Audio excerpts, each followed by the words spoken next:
One of the five co-accused of Apollo Kibuloy has been arrested in Davao City. Meanwhile, authorities are verifying reports that the pastor has already flown out to China. Here's the report.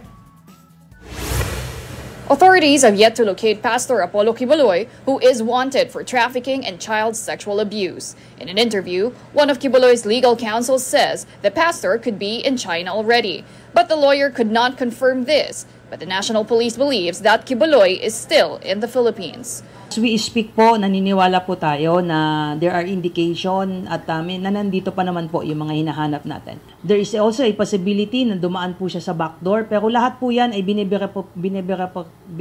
bine-verify pa po natin. Recall that former President Rodrigo Duterte said he knew where the pastor is hiding, but he did not reveal where as it was a secret. According to his former spokesperson, Salvador Panelo, Duterte was just joking.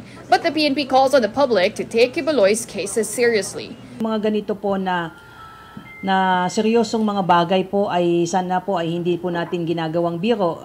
Wag po nating kalimutan na yung kabilang parte po na sumisigaw po ng hustisya, may mga batang allegedly, di umano, ay minolestya at naging subject for trafficking. The police also defended the DILG's move to put up a 10 million peso reward for Kibuloy's arrest. We have to also remember, this is not the first time ay private citizen ay nag-offer po ng reward. Alam po natin, pag may mga heinous crimes, even yung mga families po ng victim na mga civilian po ay nag-o-offer po. Vice President Sara Duterte, who is a known friend of Kibuloy, agreed to this. So right man na siguro sa ato ang gobyerno and sa DILG nga magpagawas og rewards para sa mga wanted na mga tao kanang mga dunay warrant of arrest. President Marcos earlier called on Kibuloy to come out and face his charges.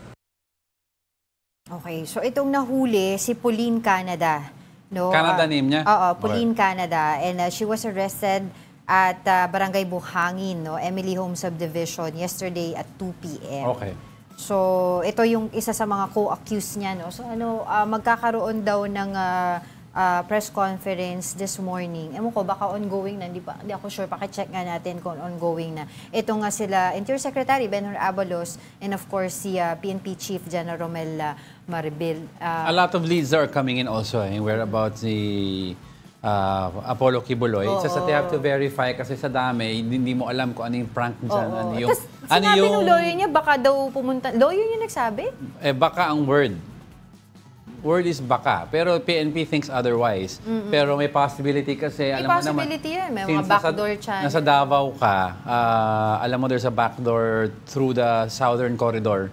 Diba? Na pwede siyang umalis. Pero, ever since nagkaroon ng mga issue warrant kay Kibuloy, the PNP was already supposedly watching him already. Right. Oo. Tapos, ano ko lang, idagdag ko lang yung mga nakikita ko sa social media.